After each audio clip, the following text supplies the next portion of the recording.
হ্যাঁ বিলাল সাহেব কি করছে?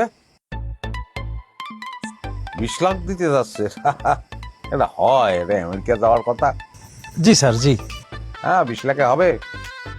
সেটা তো 40 লাখ সবাই জানে, তাহলে দাঁড়ায় দেননি আপনারা? জি স্যার, জি। হ্যাঁ 40 চলো। আচ্ছা, এটা খুব ইম্পর্টেন্ট কথা, বাবারে ভুলেই যাচ্ছিলাম। খাবার টাবার ভালো লাগছে কিন্তু তোমার? খাবার তো খুবই চমৎকার হয়েছে, খুব চমৎকার। তোমার জন্য চা বানিয়ে নিয়ে আসি, চা খাবা? মা ওই হয়েছে কি, রাত্রিবেলায় চা খালি আমার আবার ঘুমের ডিস্টার্ব হয়, দরকার নেই। আমরা তো রান্না বাড়া নিয়ে মেলা ব্যস্ততার মধ্যে সময় কাটালেন, আপনার সঙ্গে কথাই ভালো করে বলা হলো না। খালা, তখন ওই মমিনের সাথে কি নিয়ে কথা কইতেছিলা? আর কইস না রে মা, এই পোলার মাথায় ভূত চাপছে বিদেশ যাইবে।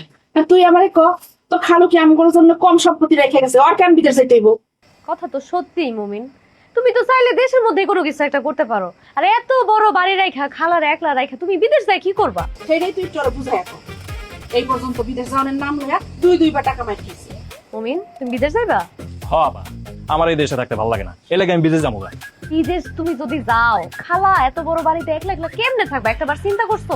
হ্যাঁ, কিছু মনে না করলি আমি কি একটা কথা বলতে পারি খালাম না? খাবো বা কও। আহা, তুমি আবার কি কইবা? তুমি চুপ থাকো তো।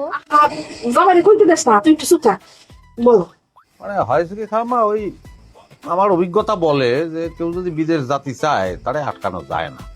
আটকানোর চেষ্টা করলি তখন সে বিকল্প পথ খোঁজে। এই যে সমুদ্র পথে জাতি গিয়ে কতজন মারা গেল, হ্যাঁ, চিটাগাঙে গিয়ে একটা নৌকায় চড়িয়ে বসে, দালাল ফালাল নানান ধরনের ঝামেলা, সাগর পাড়ি দিতে হয়, ওইভাবে মরে যায়। আর দুই একটা হয়তো জাতি বাড়ে। আর সবচেয়ে বড় কথা হচ্ছে বিদেশ তো খারাপ কিছু না খালাম্মা, একটা ভালো দেশে যদি কেউ জাতি বাড়ে সেটা তো ভালো। তোর ভালো দেশে কোথায় পাঠাবো রে? কে নিয়ে যাবে বলো? হ্যাঁ, হয়েছে খালাম্মা, এ লাইনে বাটপাড়ের তো অভাব নেই, মেলা বাটপাড়। তো বাটপাড়ের পাল্লায় পড়লি যা হয় আর কি, বুঝে শুনে টাকা দেওয়া উচিত ছিল।